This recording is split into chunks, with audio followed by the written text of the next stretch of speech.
Hey, Matt and David, thank you for joining us. We'll just give Zoom a couple of seconds to allow folks to connect. Perfect. I can see Berenice and Emily, James, Paul, Rebecca, Steph. Thank you all for joining. Ben, we've got the full crew. The social leaders are out in force today. No pressure, guys. Brilliant.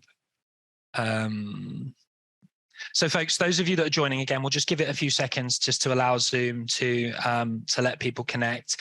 Please do use the Q&A features at the bottom of Zoom to ask questions as they occur to you.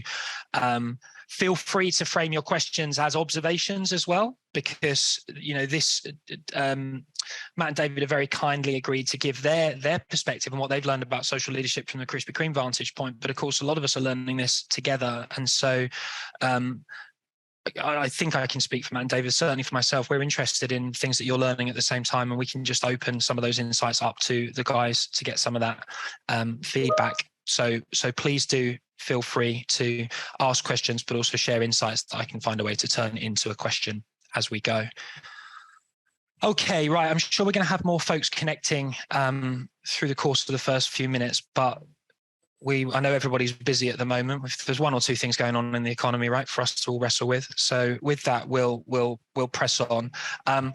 I've prepared just a couple of slides to help just guide us through the story. The intention for this session is for it to be predominantly a Q&A. I've got a whole bunch of questions of my own, and as I said, I'm sure we'll be getting questions from the group as well, Matt and David. But if you wouldn't mind, just to kick off before I open up my laser show and get the slides going, it'd be great just to get some self-intros. Matt, do you want to go first? Yeah, of course. Thank you. Thank you for having us today, Rob, and everyone. Good to meet you all. So my name is Matt Reeve. I'm head of retail for Krispy Kreme UK. So our business, as you'll know, is all about donuts. Hopefully a lot of you have tried them. We've got two halves to our business.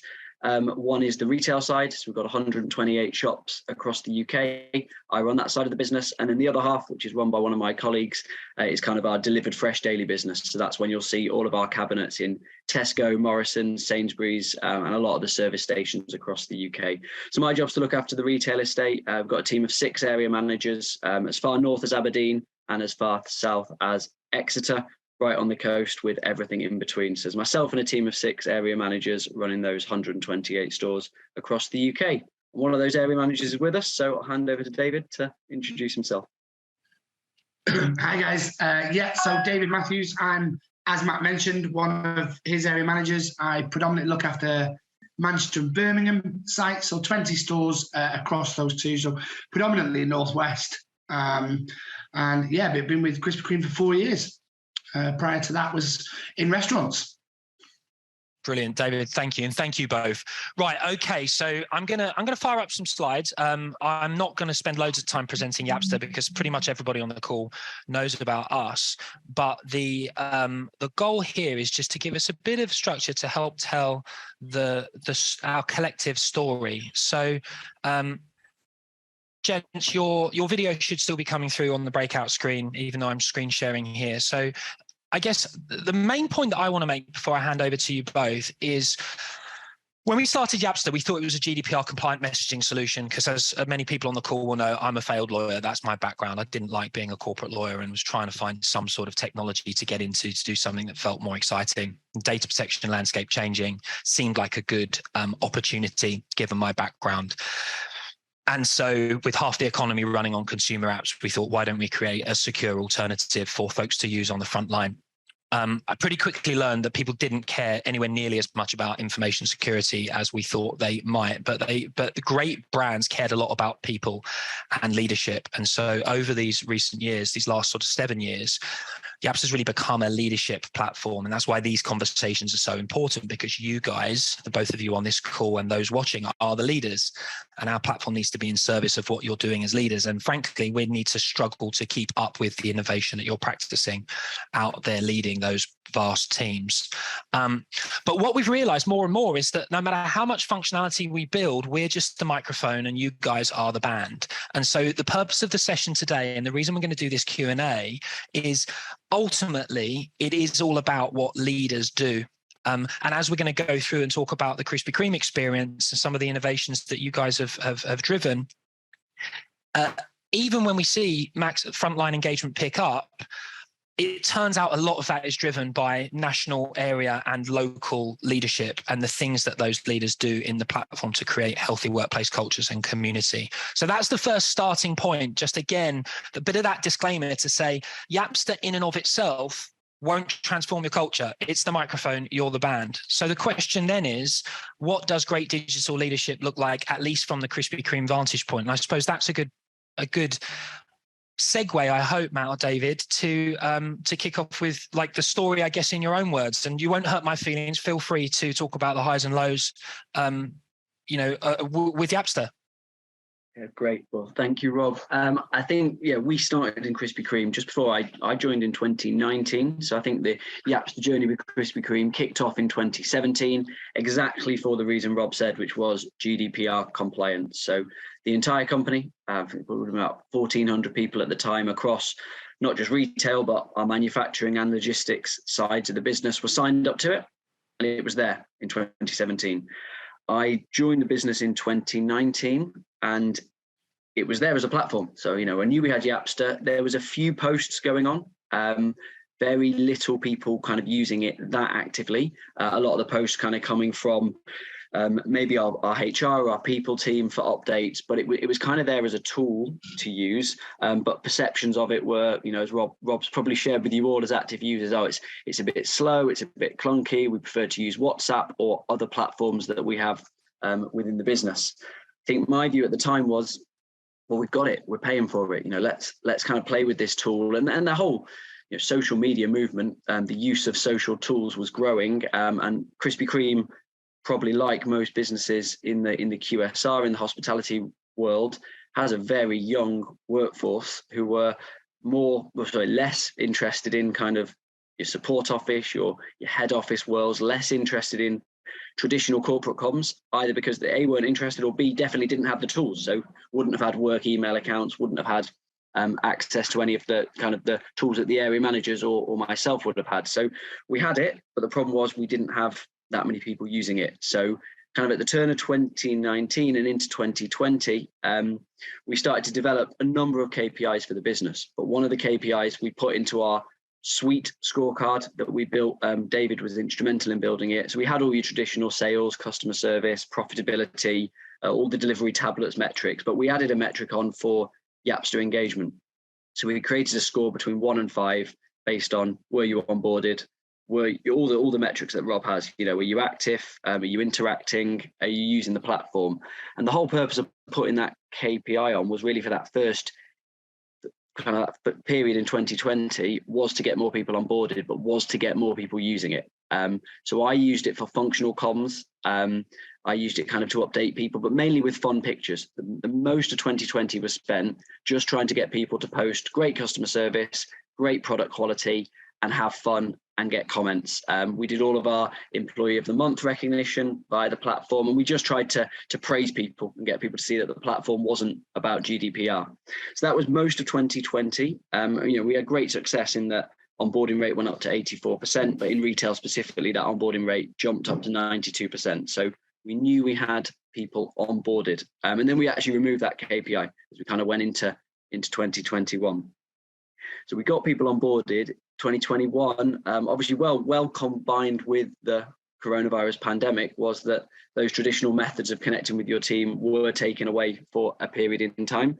So 2021 then was more about myself and the team still using Yapster very regularly, but then trying to get our retail manager population. So of the 128 stores, we've got around 100 managers spread across those sites. So trying to get them to realize that it was a great tool to connect with their team and to post messages, but also probably more powerfully was that tool for our managers and team members to connect within the areas.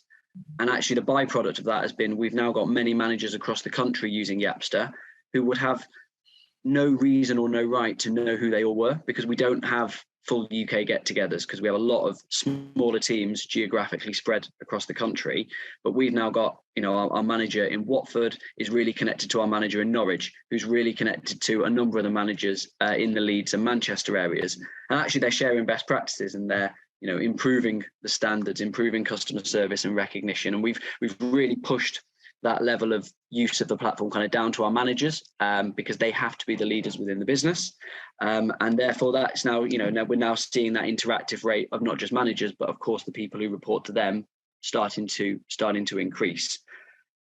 So we really, really have pushed over the last 6 to 12 months those key social leadership metrics. How can my voice, my expectations get out there to a wide, full retail team of 800 people? That could be just reacting to posts. The majority of things we did in 2021 was just reacting. But then we've obviously increased the amount that we're commenting on posts.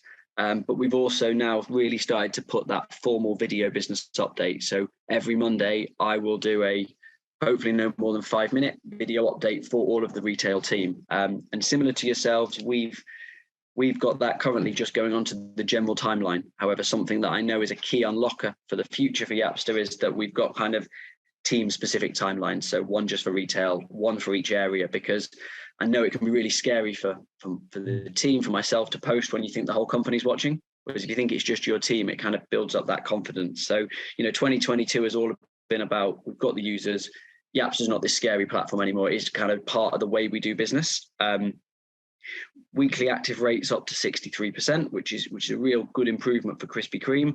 But actually weekly interacting, just under 40%. So we know that our managers are really interacting, but we've still got a lot of work to do for kind of our part-time and our Krispy Kreme team members. But, a lot more people reacting, a lot more people commenting, and a lot more of our corporate comms from area managers and myself really going through that kind of either formal video update or those quick selfie videos that don't look so professional, but kind of feel like you're connecting live and with the team. And I guess the icing on the cake this year is that we've started to look at the Yapster gamification module, which is, incentives have always been something I've struggled with in any business, I think, in terms of how do you make an incentive that is meaningful and has an impact, not just to business KPIs, but really engages the team and gets the energy going. And we've had a couple of goes at the Yapster games so far this year, and our general top line view is that our weekly active rate is jumping around 11% straight away when we do a game. And it's not just about the incentive, it's about some new news and something new to talk about. But most importantly with those Yapster games, because we've run them at area levels, deliberately so to give the area managers that kind of leadership capability. But we've found that, we've got nearly 80% of our managers are active during the games. And the key for the leadership is it's not, I'll try and set the tone. As Rob said, he provides the microphone, and I'll be consistent with using Yapster because I think the consistency is key. But the games, really do kind of get people's competitive juices flowing. But a lot more is about, you might call it the banter, you might call it the interaction, the comments between the teams, but just that sharing stories and having a bit of fun. The KPI does matter for the business, but doesn't really matter in terms of the power of the games. It could be sales, it could be customer feedback, it could be NPS scores, or it could be cost control. You could use the Yapster games to do a cost control KPI and who can save the most. The data flows really easily from Krispy Kreme to Yapster. The updates come really quick. It's just been a good way of keeping it all controlled. And for me as the leader, not relying on finance. Previous incentives have been, I need finance to pull the data. It's just an add-on to their world. This way, Yapster kind of take care of everything for us. So it has worked well, and hopefully we can continue to do more in the back end of the year. But yeah, it's certainly a great journey using the platform. And as Rob said, there's still lots to iron out in terms of speed of posting, speed of chats, to get up to that kind of industry leading level. But it's definitely working, and it's, gives you a little bit of peace of mind that you're using a platform that, kind of is all within the company framework anyway. And David, I'd love to hear your insight from your role as well. I think, Matt, one of the things that I found really healthy about this relationship, and it's why I wanted to introduce you to more of our customer community, is that we're always really open around numbers. And it's interesting for us to see the direct impact of different leadership techniques at different levels on usage and engagement, and then ultimately sales. Because what we realize is every build cycle we do, where we shave a few milliseconds off of a load time is really important to highly engaged and active colleagues. It's not at all relevant to the folks that aren't engaged to begin with, because they're not actually using the platform or talking to each other in the first place. So almost by definition, you can tell that sort of like consumer style tech experience probably isn't necessarily the missing ingredient. You really need to continue to invest in platform at the same time as you invest in culture and leadership. And it's sometimes easy for the tech people and the leaders to kind of start pointing at each other, right? each blaming the other. And I think this is a great story of working together in concert. And David, that feels like a good jumping off point for your journey with this stuff. I mean, how's your leadership style sort of evolved, changed over the course of your journey at Krispy Kreme, or maybe even some of those career years before, I guess, if you were still leading multi-site teams? So I think the best way to put it is, I'd like to say, talk through my own personal journey. So I think I stumbled across social leadership due to a number of factors, primarily, as Matt's mentioned, with COVID hitting. And then the second follow-up to that was my area size growing from X number of 12 stores to 22, kind of overnight, but over a period of 7 days-ish. And I found quite quickly that a skill I'd managed to hone and managed to develop was my kind of face-to-face communication, was seeing someone I knew I could always, both sides of the coin, I could always settle someone down, I could always motivate, enthuse someone, give someone passion, but also be really clear and open and have loads of integrity and honesty about, improvements that needed making and everything else. But then suddenly found with the more stores, I had less time to be able to do that face-to-face work. And obviously with COVID hampering kind of travel and everything else, that meant that actually reaching out via the phone or via a message or like say via Yapster, etc., became a lot more useful and really actually something that I depended on. The difficulty then became that I'd honed my face-to-face communication over a 12, 13-year period of being an area manager. And learned a lot. And obviously hadn't realized that actually all the time I've been doing it, I'd been developing it as a skill. So then at this stage in your career, to go back to the beginning of skill and actually have very little kind of awareness of it and developing right from the beginning has been really exciting. So I think the kickstart for me was putting it as a KPI on the scorecard that I was obviously really heavily involved in. And that was really useful because the movements you can make are if everyone is using it naturally and everyone's on it and everything else. Then the communication is getting to more people. And, the number one question we all want to answer is, how can we get the communication that we want right the way, all the way down as much as possible with as much integrity and honesty and everything else. And so that was a big kind of step change. It was putting it on there. I think a really good move then was then taking it back off that thing, because then it became much more organic and much more natural, and people warmed to it and used it as a kind of a friendly approach and a kind of excitement and enthusiasm to use it, as opposed to using it as a metric. So I think both have their part of the journey. David, do you think that, and Matt, I'll be interested in your view in this as well. David, do you think that the more senior you are, the more likely you are to be sort of KPI motivated? So it was about using the KPI to get the leaders bought in and then relaxing that as you allow that influence to cascade down the organization? I would probably say actually KPI from operational point of view, I would say the majority are KPI driven. And I think regardless, I think more so, yes, as you say, that kind of middle leadership, because they have a lot to compare to. The higher up you get, there's less to compare to because more variations and more variables. But I think actually the initial KPI was that it allowed the masses to get on. So the way the KPI worked was a store manager was given a KPI based on their store engagement. So everyone who worked for them. And that was the quickest way that we saw to really get everyone onboarded and get everyone on the system, which then meant the communication was more worthwhile and getting to more people. That's interesting. Matt, is that what you expected? Yeah, I think first, as Dave said, was that collective. The KPI, the most interesting KPI to get more interaction, which again was where we started, was the scorecard that was just internally created, actually using some of using your data, Rob, but we kind of just translated it into Krispy Kreme. But now the platform is established. The most useful one is the influencer score, and it's amazing because I can. You get the full list. You can see everybody, as everyone will know on this, everybody in the company. And the first thing you do is probably search yourself. Second thing you do is maybe search your boss. third thing you do then is start to look and see who's there in the team. And it's interesting. We publish it all to the retail teams. We send the entire company out. We don't really, what's interesting is when we publish everything is that the area manager team get quite competitive, but they know the only reason they're going to get their score up is by their team interacting. So it's quite interesting to see people going up and down through those kind of league tables, but there's no prize for being the biggest influencer. There is no prize. It's just interesting to see, do our top influencers by area or by store, does that correlate to what we would say, oh, that's a good manager? Do their store KPIs match that? In some instances, yes. In others, no. But generally, yes. We find those influencing the most on the platform are delivering the best results within their store. And again, it's all with any KPIs, it's all on a whole and all as a balance. But yeah, I think that has been quite interesting, pushing that KPI focus. But the individual Krispy Kremer, although they won't be aware of their influencer score because we probably don't share that level dashboard, I think when our managers have said, of our 10 Krispy Kremers in this site, person X is got an influencer score of 3,500, person Y has got one of 3. They do get a bit competitive, but of course, it's not saying, we've got 37% of people actively interacting weekly. Although 60% plus using the platform and kind of lurking in the background, which is great for getting messages. Only 40% actually posting, and there still is a group of a high amount of Krispy Kremers who don't use Yapster.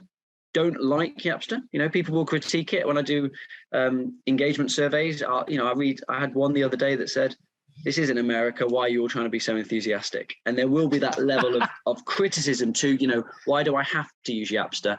Our reply is always, well, you don't have to use Yapster. We as a company are paying for this platform regardless. Yeah. I guess the question for David, the team, our retail manager, and myself is, why do I want to create enough content, or why do I want to create something that makes you want to look at Yapster? How do you answer that question, Matt? Like, why are you so enthusiastic? Because I think because that's interesting, isn't it? Right?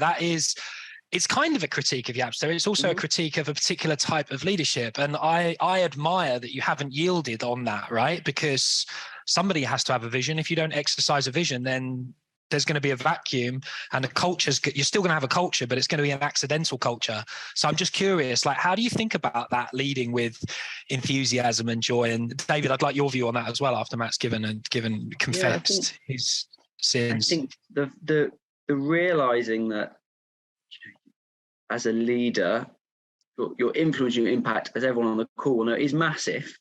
What you do say, what you don't say, how you act. I think we all know that shadow you cast can be quite long, but the level of criticism and the level of people saying, "Oh, what a load of nonsense," you sometimes do want to walk away, and you don't always want to put the videos out, especially in Krispy Kreme, because we're not always putting the videos out.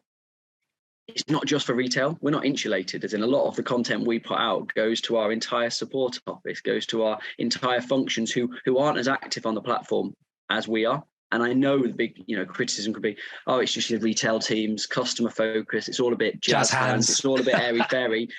And that is actually part of a deliberate play. It should be. We sell in retail Krispy Kreme a product that is handcrafted every day, but not by my retail teams. The manufacturing teams work really hard to create that product. Actually, from a retail point of view, it's all ready to go. We've just got to put it in the box. We've just got to connect with the customer. So actually part of how we want people to feel working for Krispy Kreme is enthusiastic. We want them to feel connected. I think you just got to keep going with it though, because I see more positives of the consistency in a weekly video message to the team, the consistency in commenting on someone's post or reacting. I see more positives than negatives. But of course, some of the negatives, like any walk of life, aren't great, and you look at them and think, can I learn from it? But the positives do outweigh it, which is when someone says, oh, I enjoyed that video the other day, or on our weekly videos, the first 45 seconds is calling out a superstar of the previous week. We call out one for every area. We've done it now for 2 years in some form. Yeah.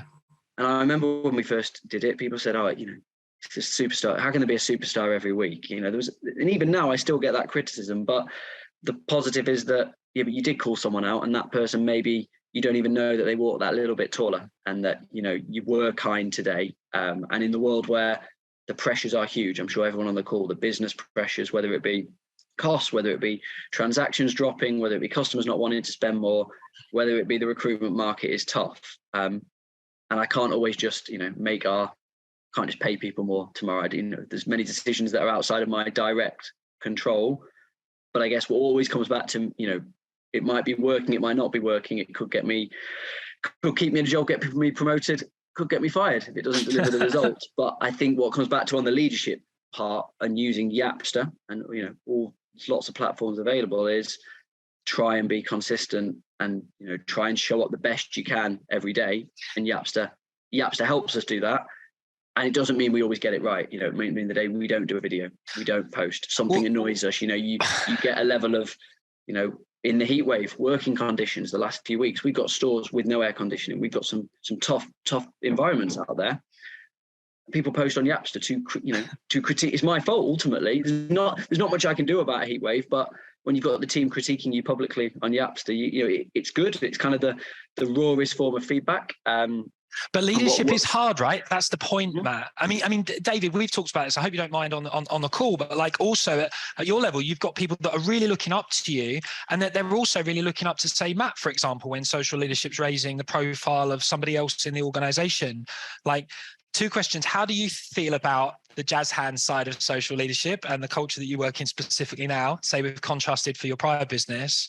And also, how does it feel like receiving criticism across the business at your level, or potentially thinking that the colleagues going to maybe even try and bypass you using the platform that you've put in their hands? So I think to answer your first question, I think on my personal journey, so where I was going to finish beforehand was next steps for me are I've naturally kind of warmed to the recognition side of social leadership and the positivity and everything else, and absolutely love the jazz hands side of it, because I feel the jazz hand side of things are right for the majority. And for those who are not like massively into, kind of over the top enthusiasm and everything else, it very rarely irritates them to an extent that not having that kind of enthusiasm and jazz hands and everything else does get to people who are, the majority are into it. I would say definite next steps for me and using the other side of management, using social leadership. So sticking to that, giving store feedback when I leave to the whole store. And really that's definite next steps for me. I don't think I've naturally warmed to giving kind of, criticism is not the right word, but kind of action points using social leadership. So that I think will definitely be the next step in my journey.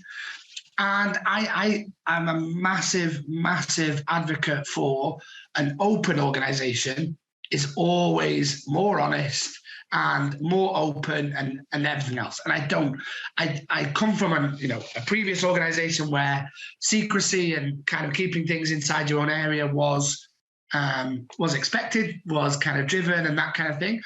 And I'm now joined Krispy Kreme where, things are really open. I think if you worry too much about the idea of someone missing out, myself, for example, and going to Matt, then there's a lot more to worry about than necessarily that action. If I'm worried about that, because Matt can deal with things as and when they come in, via who they come in and what's happening. I respect my leader enough to deal with it appropriately in the same way as if someone called him and spoke to him and everything else. But I am a massive, massive believer in a good open organization promotes good behavior. Because sometimes that idea that someone can speak to anyone in the company is what stops, keeps your conscience on the same line, doing the right thing on a daily basis. And then how do you deal with the flip side of that then when people are escalating stuff that is frankly nonsense? Because that also happens, right? Like, how do you deal with that when someone escalates something to an area manager level that should be dealt with at site manager level or Matt similarly at a national level? Yeah, 2 things I think really important. So from my point of view are, first of all, that happens equally as much in the email world as it does in the Appster world, as it does in the WhatsApp world, etc. So I don't think there's been any step change because of the Appster. I think really important is that you deal with it the same way as we always have done. You realign the communication routes, you explain why and the necessary things. But I also think that with that ability for people to do it, things get shared. You think about, you are aware of more. So for every 5 slightly outside the normal communication route that happens, one of those will be an incredible idea that maybe no one has thought about. for any reason, or will be something that either, let's say, the retail manager has not got the headspace or time to think about, but someone simply mentioning it to me allows me to then better the organisation. That's really interesting, folks. I've got a question in the question bar. Please, if others have questions for Matt and David, please fire them over.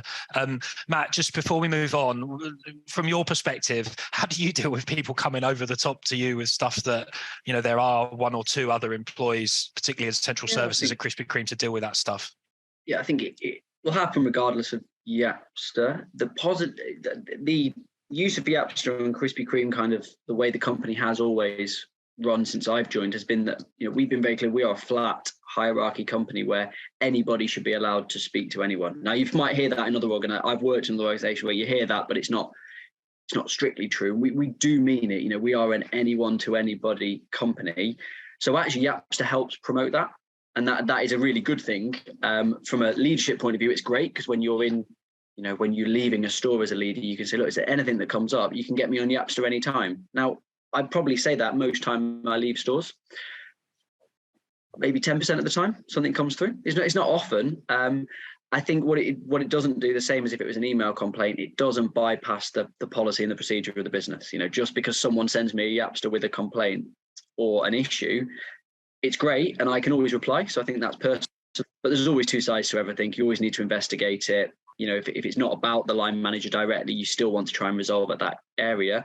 But exactly like David said, it also increases your awareness, because if someone's not happy about something in one store, chances are it is, you know, there's more to it than that. So I think it's helped promote our company culture, that kind of skip level communication. We're quite open about it. It works well. And yeah, sometimes it goes wrong. But I guess the positive is that the bit I always have the faith is that it is still a company platform. So everything I reply, it's not on my personal WhatsApp. So it is, you kind of protected in that what people say on Yapster, that is owned by Krispy Kreme, the same way it would be on any other email channel. And actually that's from a leadership point of view, gives you that little bit of confidence that, you know, everything's there, it's protected, and you're on a work platform. And of course that can go the flip side. You are on a work platform. So if you say something on there, But that applies to everything. I think that applies to face-to-face, email doesn't, you know, the channel doesn't matter. So yeah, that's really worked. I just love how, like, just straightforward, open you guys are. Anybody that's on the call will be picking this up. You're like, hey, we're going to be open and there's going to be consequences to that, but the juice is worth the squeeze and here's what we're doing about it. What I want to do with the time that we got left, I do want to get some questions. I just want to really quickly tell the rest of the story, particularly around KPI gamification, not so much because of the feature, because most people are aware of it. Fascinated by the transformation that you're driving at the site manager level. I think it's really, really interesting. So if you'll allow me, just let me quickly share a couple more of these slides now, because we're having such a good conversation. I'm not going to dwell too long on the how you set this up.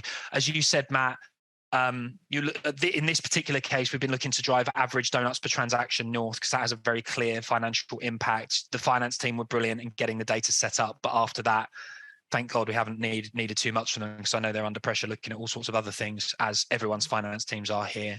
We've run in a league format, which most people, again, on the call will know about the technical aspects of how that feature works.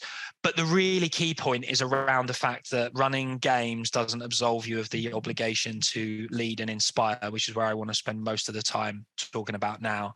And then, of course, we can just Matt, you've already alluded to some of the numbers. So for those that don't know, the Krispy Kreme Donut Delight games, broadly, it just gets delivered through private chats in the Yap interface, where it puts collections of sites in. And as Matt said, we've done this on a national level and also on an area level. The bit I want to focus on now, with the guys' permission, is the role of the managers in the chats to inspire people to care about each other and about the games. You can see some of the banter that's up on screen here and what that has ultimately led to. David, without naming the guys, there are a couple of managers that really shone over like in this interface, right? Like running some of these competitions. Would you mind just sharing with the group what you've seen in site level management as a result of beginning to run games? Yeah, so twofold really. Really interesting. So the first time we launched this Yapster Games, we did it across the 6 areas, like 6 areas individually. And because I was obviously part of it and it was something that we were working on together, I was able to be in every single areas group. So after that, I had a really great catch up, I think, with yourself, Rob, and another member of the Yapster team. And we were able to analyze kind of actual content and regular posting within that chat group for that Yapster game compared to results. And that was really fascinating. So then to delve into it further with the managers who had been more active in the group had actually got a better result by the end of the week. And that really spurred me on. So the second time we ran the game in my area only, and it actually coincided with the time that I'd taken some annual leave. So I gave it to 2 senior managers in my group who had, really showed themselves in the first time we'd done it. And I gave them a week each with the idea that I was well aware that out of the 2, one of them was really, quite often on Yapster and the other wasn't. And I gave them a week each to then measure the result that they ended up with at the end of the week, as opposed to their participation in the group and how they kind of, because, all the banter is great, but it needs someone to kind of, level the tone and keep it up and keep the passion going and kind of referee it, to want of a better word. And that, again, led to really exciting, really interesting results, because the first week was the person who obviously was really fond of Yapster and really on it and everything else. That then did, really gave a substantial difference to the second week.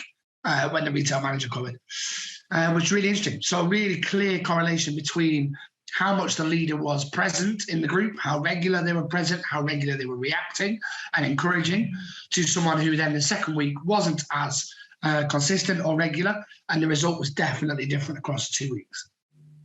Yeah, it's been fascinating to us to see in the numbers the impact of the managers, because I think when we started Yapster, it was all about the front line, because those are the people you're ultimately trying to lead and engage. And I think because we do focus on industries that are full of enthusiasm for the brand and the customer, we obviously want everybody in the front line to just love coming to work and love the experience. And I think because it's hard to inspire site level leaders, because they're still leaders, but you need sometimes hundreds of them. And it's hard to find enough talent to really be great leaders at each local site. I think we almost wanted to carry too much of the load for the site leader. We wanted to imagine that the national leaders and the area leaders plus technology could almost absolve the local leaders of their obligation to lead. And all that we've seen with every subsequent innovation in either the comms functionality or the games functionality is that leaders are really important. That's all we keep learning again and again. Leaders at every level are important. You can amplify their influence, but you can't replace them, it turns out.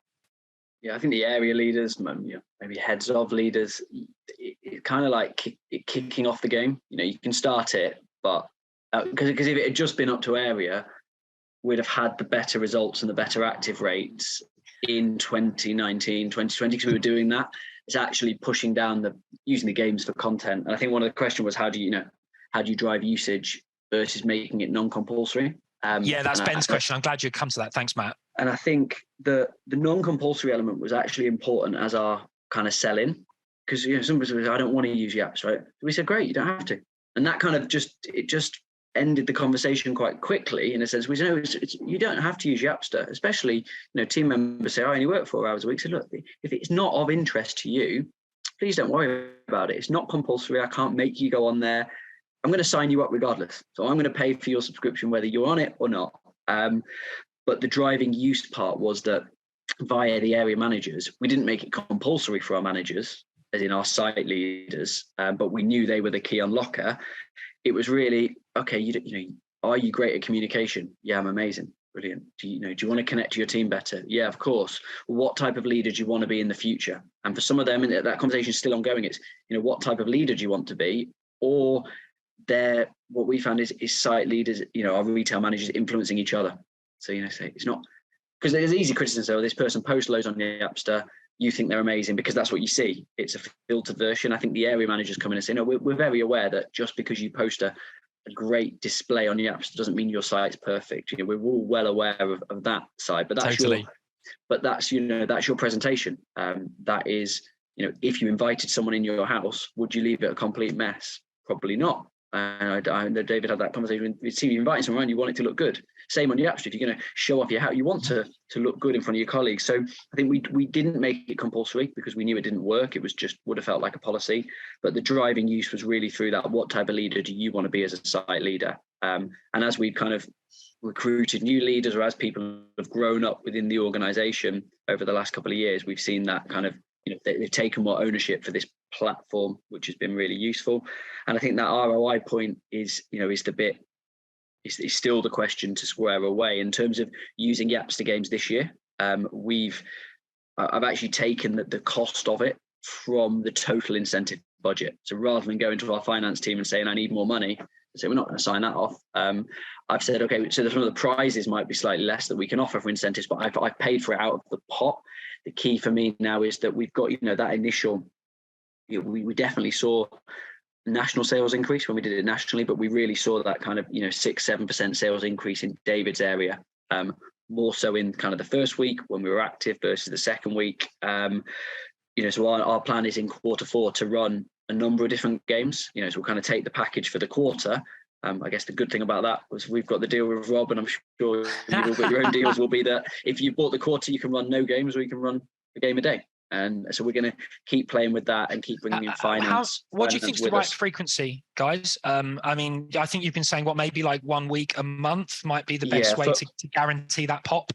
For us, the pop and the engagement for Krispy Kreme 1 week is works, and that might be because we've kind of got down to this weekly focus comms in the business anyway. Again, can be critiqued that you've got a new focus every week. Are you jumping around? But for us, it's more about that consistency of a message each week, and what's the one thing, what's the most important thing for that week. That's what we're trying to do with the focus. So I think for our business, 1 week a month would feel good. So my aim is in Q4, if I can do 3 games, that'd be fantastic. So we've got key trading period for us is Halloween, and of course for everybody it's Christmas. So there's kind of 2 key periods. The question is, do I do it on that week, or do I do it in the quieter weeks? And what's that?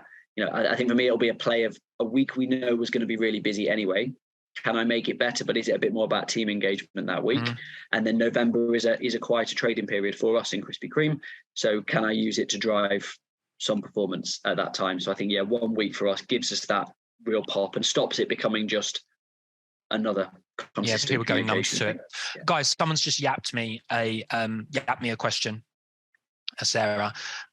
In terms of promotion, we've talked a lot about leadership and these new skills, and David at the beginning talked about how you almost had to go back and relearn some base skills that where you thought your sort of learning as an operator was done.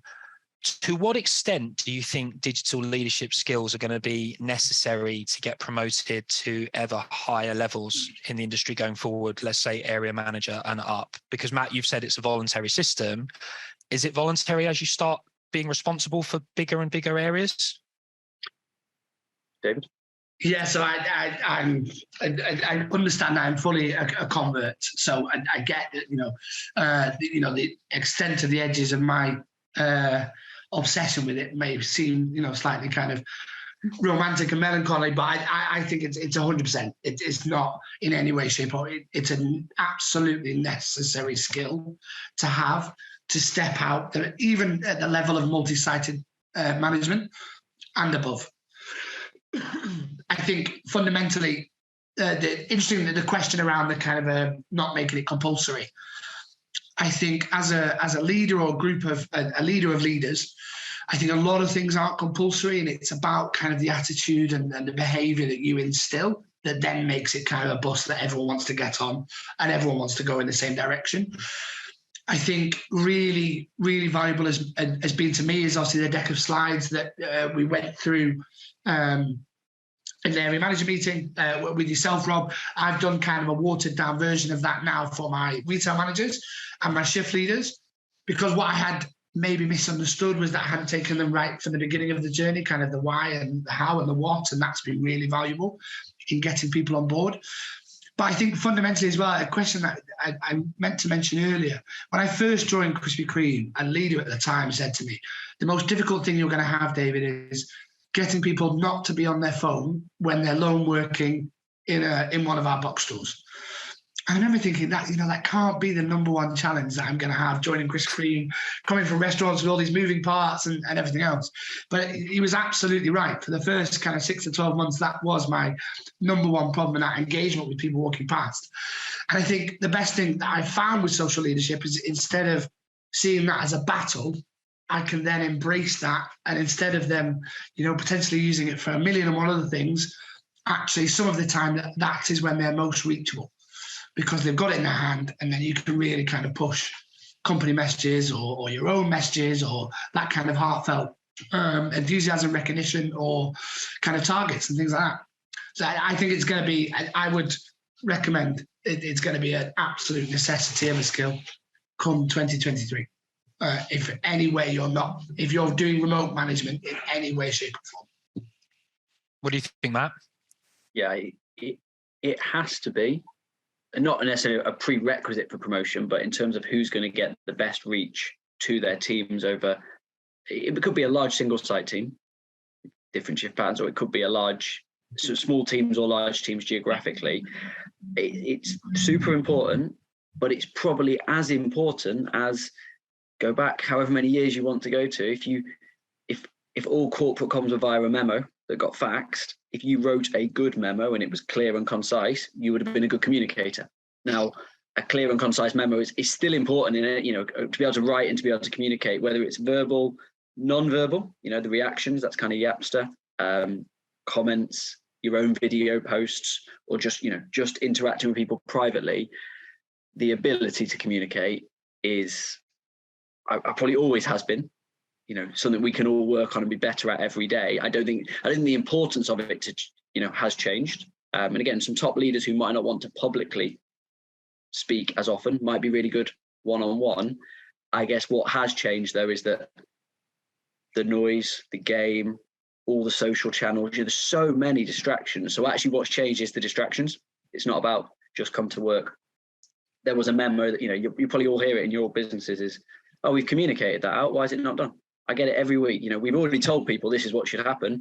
Why is it not? Well, that's where the follow-up, that's where the leadership, and regardless of Yapster, regardless of the success Krispy Kreme has had with Yapster, that's probably the biggest challenge, is great comms, getting people engaged at all times. It's now just becoming so much more important, but the technology is allowing us to do something like this. Nobody's had to travel. We spent 45 minutes, but for teams, just being able to connect, just being able to post, just being able to find a new way to speak. And I think I always come back to, if just one person in the team got something from a comment, a like, a video post, well, that's good. That's 1 out of the 800 who work in Krispy Kreme retail. If I hadn't done anything, it guaranteed it would have been 0. So yes, by doing something, it can't be as bad as not communicating, but it's also tiring, and it takes that kind of, that consistent approach. It's not easy. And there's times I think, I don't want to do it.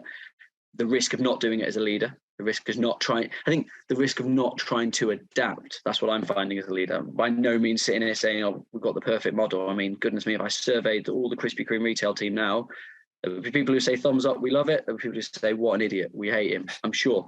But if we can, I think it's that the risk of not trying and the risk of not trying to adapt and find new ways to connect with your teams in an ever competitive world is, that's the guarantee you will get left behind. So just keep trying and keep using the technology that's out there. Guys, thank you so much for being so generous with your time. I know we've run a second over and I know how busy you are, so we'll leave it there. Folks, those of you that want to find Matt and David, I believe you are both on LinkedIn, right? Are you open to people reaching out to you? And I think there will be people that want to confidentially share some of their experiences and their challenges, not necessarily with Yapster. I'm happy to talk to them about that product side of things, but the leadership side of things, I think there have been a number of people out there that will really want to reach out to you.